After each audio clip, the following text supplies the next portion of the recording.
Jadi untuk selanjutnya kita akan mendengarkan Profesor Budi Yuli yang akan menyampaikan mengenai indikasi, kontraindikasi, kemudian step by step dari balloon mitral valvuloplasty, juga dengan waktu yang sama sekitar 40 menit. Silakan Prof. Budi.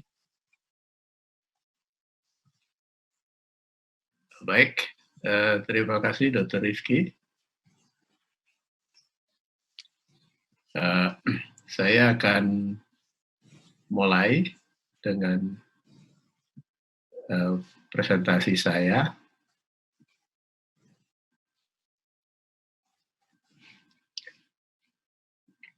Bisa dilihat dengan jelas ya.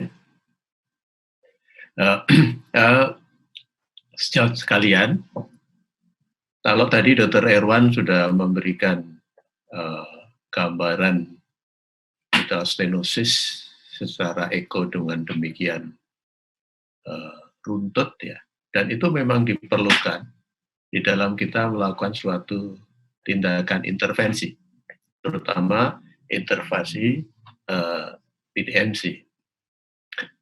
Saat ini mungkin beda dengan zaman dulu sebelum eko berkembang, apalagi ada transesofageal eko. Kita bekerja sama di dalam pre, kemudian saat, selama, dan kemudian setelahnya untuk sama-sama mengevaluasi. Ini outline saya, jadi nanti saya akan berbicara dari pendahuluan sampai dengan konklusi. Sahabat sekalian yang saya hormati, bahwa kalau kita lihat pada slide ini, bahwa ini adalah eko normal secara skematik pada pasien dengan pasien normal, jadi tidak ada mitral stenosis. Kalau di sini adalah dengan mitral stenosis, di mana kita lihat tadi sudah dijelaskan juga oleh Dr. Erwan, kita harus melihat 4 hal, yaitu kalsifikasinya, kemudian penebalannya, mobilitas, dan juga subvalvarmnya. Nah, sedikit saya ulangi bahwa memang banyak penyebab dari mitral stenosis. Tapi yang paling sering kita hadapi adalah rheumatic kausanya atau rheumatic heart disease. Nah, sering pasien dengan mitral stenosis datang keluhannya kadang-kadang tidak terlalu spesifik. Tapi kadang-kadang yang paling sering kita hadapi adalah dyspnea on effort atau dyspnea default. Atau mungkin dia dengan fatigue aja, mudah lelah. Kadang-kadang bahkan dengan chest pain, terutama kalau kita lihat half time-nya. Kadang-kadang dengan palpitasi, bahkan dengan hemoptysis, sehingga kadang-kadang sering kita diagnosis dengan suatu TB. Nah, sering juga mungkin mitral stenosis-nya tidak terlalu berat, tapi begitu dengan AF, adanya suatu atrial fibrilasi, dia memberikan simptom sehingga pasien itu datang kepada kita. Nah, sehingga sangat penting, tadi juga digarisbawahi oleh Dr. Erwan, bahwa evaluasi daripada severitas dari mitral stenosis amat sangat penting. Ini kalau kita melihat dari AHA, bahwa untuk evaluasi memang seperti yang tadi dilakukan Dr. Erwan. Jadi kita harus melakukan transtorakal echo dan lebih baik lagi dengan transesofageal ekokardiografi, di mana kita lihat ini kelas rekomendasinya 1 dan level of evidence base-nya adalah B, jadi mandatory. Nah, ini tadi disampaikan Wilkin ya. Jadi memang kita paling familiar dengan menggunakan skor Wilkin, di mana nilainya dari 0 dan 4, kemudian kita jumlah dari masing-masing. Tapi penting juga tadi selain ada kelainan yang lain, kalau di dalam mau tindakan suatu PDMC, jangan lupa kita melihat ada nggak suatu mitral regurgitasi. Dan kemudian ada nggak dia suatu trombus. Nah, kalau memang ada trombus, mungkin lebih baik kita berikan antikoagulan dulu, 3 bulan kemudian kita evaluasi lagi dengan echo. Ini saat ini echo sudah maju sekali, sudah ada dengan 3D echo, sehingga kita bisa mengukur diameter dari suatu mitra dengan lebih secara 3 dimensi. Sahabat sekalian, kalau kita melihat pembagian atau survival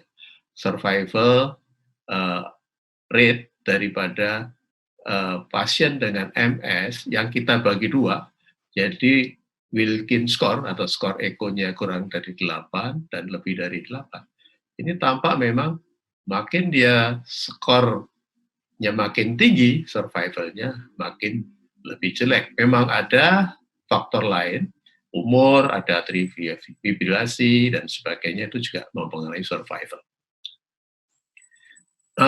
Sejauh sekalian, kalau kita mau melakukan tindakan, kadang-kadang data echo dengan klinis menjadi suatu hal yang ada keraguan di dalam melakukan apakah pasien ini mau kita lakukan intervensi atau tidak.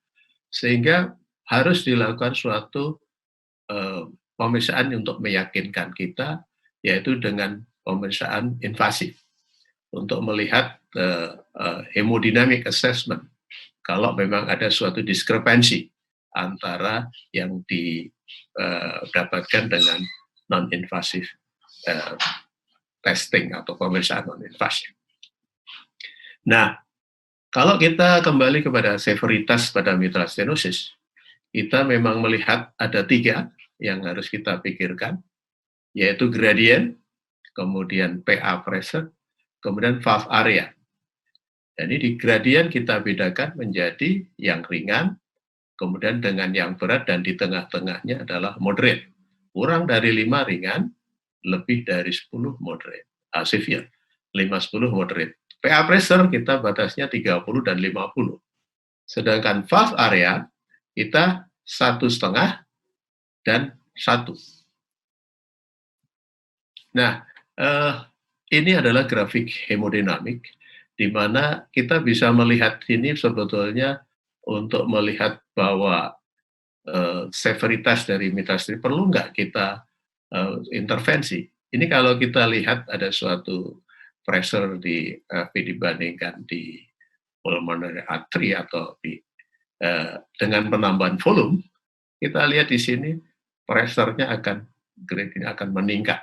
Begitu juga kalau dilakukan suatu tes exercise, ya akan terjadi suatu peningkatan, dan dengan peningkatan ini pasien akan mengalami atau gejala atau menjadi yang tadinya asimptom bisa menjadi simptomatik. Dengan seperti ini kita harus lakukan suatu tindakan. Nah, selain severitas, sebetulnya ada lagi pembagian stadium daripada mitral stenosis, di mana stadium mitral stenosis dibagi menjadi 4, yaitu yang at risk, kemudian progresif, asimptomatik, dan symptomatic severe. Severe kadang-kadang yang asimptomatik. Sehingga ini perlu pemeriksaan dilihat bagaimana dia valve anatominya, kemudian valve hemodinamiknya, kemudian bagaimana konsekuensi hemodinamiknya, apakah dia memberikan simptom atau tidak. Nah, kita sampai pada bagaimana menseleksi pasien. Tadi ada algoritma yang disampaikan Dr. Erwan. Ini adalah algoritma yang mirip dari AHA. Kita lihat di sini, kita bagi menjadi very severe, kemudian severe, ini progressive MS kalau menurut AHA. Jadi kalau MVA kurang dari 1, kemudian T setengahnya lebih dari 220, kita lihat ya asimptomatik atau simptomatik. Kalau dia asimptomatik, kita masih melihat morfologi, ada nggak dia trombusnya, ada nggak dia mitral gutasi. Kalau dia tidak ada, artinya kita bisa lakukan PDMC atau PMBC. Nah, kalau dia dari awal sudah simptom, morfologi kita nilai juga, ternyata tidak ada clot, tidak ada mitragutasi, Morgan-Wilkins score-nya 8 misalnya, kita bisa lakukan PTMC. Ya, kalau no, kita mesti kembali send to surgeon. Tapi kalau di sini high risk untuk bedah, kita masih bisa dicoba untuk PTMC dengan kelas rekomendasi 2B. Sedangkan untuk yang severe MS kurang dari 1,5, T setengah 150, di asimptomatik, kemudian ada new onset AF apa tidak. Kalau dia yes, morfologinya seperti ini, kita bisa lakukan PTMC. Tapi kalau ada clot, kemudian sebetulnya dia masih ideal untuk PTMC, inilah tempatnya antikoagulan, kemudian kita lakukan suatu monitoring.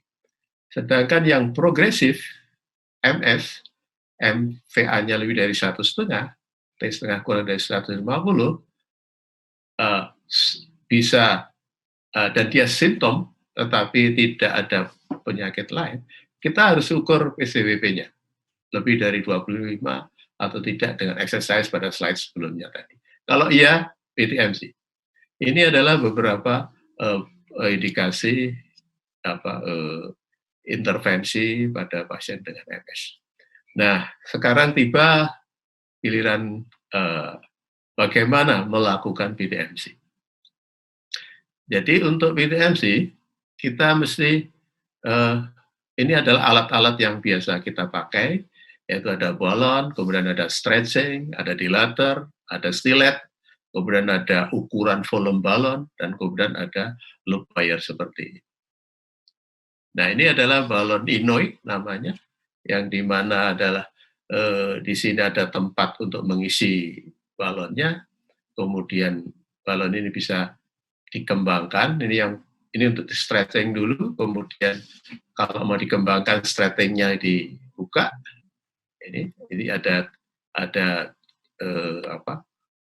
skrunya untuk membuka. Kemudian kita balon, kita inflate. Biasanya inflate adalah ujung dari balon dulu. Kemudian setelah itu akan diikuti balon yang proksimal dan kemudian akan mengembang seluruhnya. Nah, sahabat sekalian, saat ini kita beruntung ada yang kebetulan ini kita pakai di Sarjito. Kalau zaman dulu mungkin kita hanya fluoroskopi saja, sekarang ini sudah bersama dengan Eko untuk melakukan tindakan, dan yang memudahkan kita untuk melakukan tindakan adalah adanya suatu Eko Navigator, di mana dengan cath lab yang ada Eko Navigator demikian, kita secara otomatis kita bisa melakukan fuse secara live antara TEE dan kemudian dengan live juga dengan gambaran fluoroskopik real time. Nah, ini yang menyebabkan kita lebih mudah untuk melakukan tindakan. Ini mensimplifikasi, mengarahkan bagaimana letak puncture, bagaimana kita menempatkan device dan sebagainya sebagai suatu tim. Nah, ini adalah bentukan di dalam di cath lab, di mana sangat penting untuk orientasi menggunakan cath lab ini yang ada Eko Navigatornya. Siap sekalian, ini kalau kita mau melakukan suatu puncture, kalau tidak ada Eko Navigator, kita berikan dari fluoroskopi seperti ini. Kemudian ini adalah TEE-nya. Nah, kemudian ini bisa dilihat di mana letak puncture site yang akan kita butuhkan. Dengan melakukan suatu fusion, seperti ini. Kita lihat di sini. Jadi ini kita bisa melihat, ini gambaran fluoroskopinya, kemudian gambaran ekonya bisa lakukan, kita tempelkan di secara fuse, secara live, sehingga kita titik puncture-nya bisa tepat di daerah yang akan kita kehendaki. Dan kita bisa membuat suatu marking di situ, jaringan septum di daerah mana yang akan kita puncture sehingga lebih tepat, tidak akan terjadi suatu false root dan sebagainya. Sehingga ini sebagai contoh, waktu kita setelah dengan Evo Navigator, kita bisa lakukan puncture lebih mudah, dan kita tidak takut terjadi suatu false root pada tindakan PTMC dengan pertama kali dengan transseptal. Dulu, kalau kita lihat dulu waktu masih 2D, Eco Fusion, kemudian saat ini yang ada demikian. Bahkan bagaimana setelah puncture kemudian kita mau meletakkan atau memasukkan balon ke dalam katup yang sempit, ini kita juga bisa lakukan dengan bantuan daripada Eco Navigator ini dengan melakukan suatu fusion. Nah, ini sebagai contoh kita bisa lakukan dengan fusion, kita akan mudah sekali untuk memasukkan balon itu ke dalam dari LA ke LV, kemudian kita inflate dari proksimal, kemudian kita tarik ke arah katup, dalam katup, kemudian kita kembangkan balon yang distal, kemudian yang proksimal kita kembangkan. Dan ini sangat mudah dengan alat Eco Navigator ini. Saudara sekalian, yang penting adalah setelah kita melakukan tindakan tersebut, kita harus mengakses setelah inflate. Jadi di mana mungkin tadi ukuran balon ya. Untuk ukuran balon kita biasanya pakai rumus ya tinggi badan dibagi 10 ditambah 10. Sehingga kita bisa inflate jumlah, misalnya tinggi badan 160, jadi balon yang akan dikembangkan adalah 26. Nah, itu bisa dilakukan stepwise. Jadi mungkin 24 dulu, kemudian kita assess. Nah, yang penting adalah kita harus hentikan kalau sudah lakukan inflate, terjadi mitral regurgitasi, atau gradient sudah turun 50%, atau MVA-nya sudah 1,5 cm persegi. Jangan sampai yang merah ini. Jadi musuh yang baik adalah kalau kita ingin perfect. Ini hati-hati sebagai intervensionis, kita mesti good as enough. Nah, ini sebagai contoh, pada saat kita lakukan inflate, gradient sudah turun seperti ini, almost to good, ini cukuplah kita. Tapi kalau kita tidak lanjutkan lagi, akan terjadi suatu lakukan inflasi lagi. Ini bisa suatu kejadian, suatu crack, naik lagi dan terjadi seperti ini. Apa akibatnya? Terjadilah kita membuat suatu mitral regurgitasi. Ini untuk para intervensionis, tidak hanya di masalah struktural maupun kongenital, bahkan pada koroner maupun perifer. Nah, sebetulnya apa yang terjadi waktu kita melakukan komisurotomi atau PTMC? Yang terjadi adalah pertama, kita akan melakukan stretching daripada komisurannya. Kemudian komisurannya akan kita pisah, dan kemudian terjadi suatu cracking daripada kalsium. Sehingga kalau sudah itu terjadi dan tampak gradient sudah turun, MVA-nya sudah sampai 1,5, cukuplah gitu. Tidak usah harus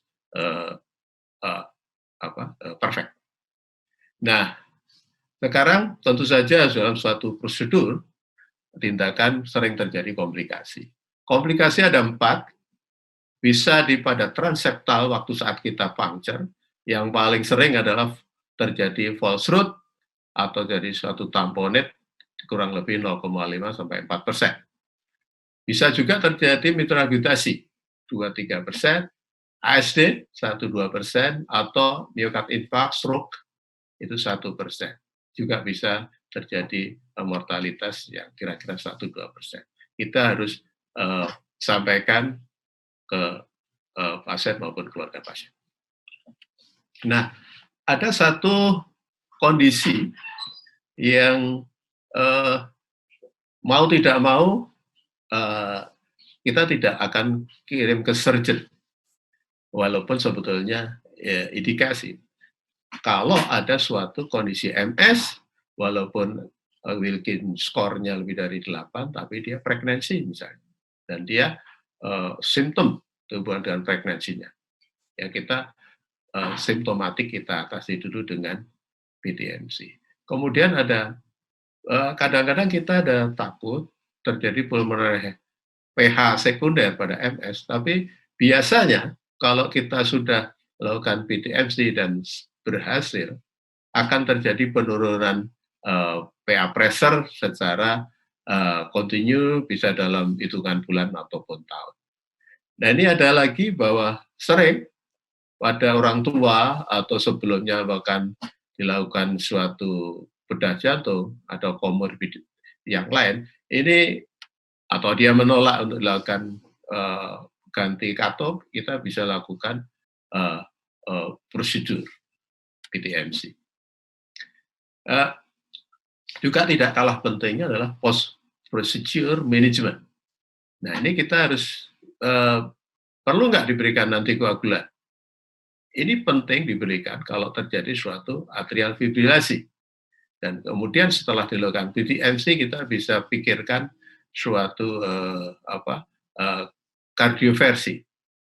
Kemudian ada suatu emboli, pre-emboli event, misalnya ada TIA atau stroke sebelumnya. Ini antikoagulan harus diberikan. Sedangkan relatif indikasi adalah LA yang besar, ya, yang besar ataupun gambaran ada semokai di left atrium. Nah, sahabat sekalian, kita apa sih sebetulnya hasilnya PTMC yang cukup baik? Ini ada suatu studi bagaimana kita bandingkan antara dilakukan balon PTMC, kemudian open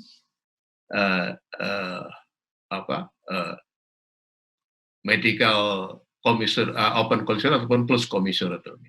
Ini kita lihat tampaknya 1 minggu, 6 bulan, 3 tahun relatif comparable hanya pada yang 3 tahun ini. Tapi cukup PTMC cukup baik untuk menghilangkan suatu simptom pada pasien MS. Nah, ada keuntungan lain yang pada PTMC pasien lebih comfort, lebih nyaman, tidak perlu torakotomi, rawatnya lebih pendek, dan kemungkinan lain infeksi juga lebih rendah, biayanya mungkin lebih murah.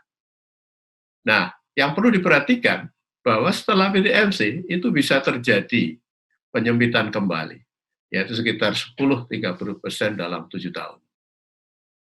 Nah, ini biasanya kemungkinan untuk PTMC restenosis rata-rata adalah kayak kalau MVA-nya hanya bisa 1,8, kemudian kurang valve-nya bukanya masih kurang perbaikannya, kemudian echo score-nya misalnya, sehingga ini sering kita bisa pertimbangkan akan terjadi restenosis. Sedangkan yang lain-lain sih sebetulnya cukup bisa dilakukan suatu dan yang penting bahwa PTMC ini bisa diulang. Jadi kalau restenosis kita bisa lakukan PTMC kembali. Sehingga Bapak Ibu sahabat yang berbahagia, sehingga pada take home message yang bisa saya sampaikan adalah bahwa mitral stenosis ini merupakan suatu sequelae daripada rheumatoid yang walaupun di negara maju jarang, tapi di negara kita termasuk Indonesia ini masih banyak. PTMC dia sangat boleh katakan teknik secara transcatheter dan minimal invasif ya, ini saya kira merupakan metode pilihan untuk pasien-pasien yang sesuai dengan indikasi. Nah, PTMC yang sukses akan memperbaiki survival rate dan kemudian akan bebas daripada simptom. Nah, ini yang penting adalah pilihan seleksi daripada pasien dan kemudian teknik bagaimana kita bisa di tangan seorang operator dan tim yang baik, pencapaian atau hasil yang akan akan baik juga. Saya kira ini belum saya akhiri. Ini slide saya terakhir. Kalau kita lihat ada pasien 50 tahun, MVA-nya 1,3, dia ada keluhan destion return, echo score 7, tidak mitral regurgitasi, tidak ada clot di left atrium. Sejawat sekalian saya kira bisa pilih prosedur pada pasien ini. Sekian, terima kasih. Assalamualaikum warahmatullahi wabarakatuh.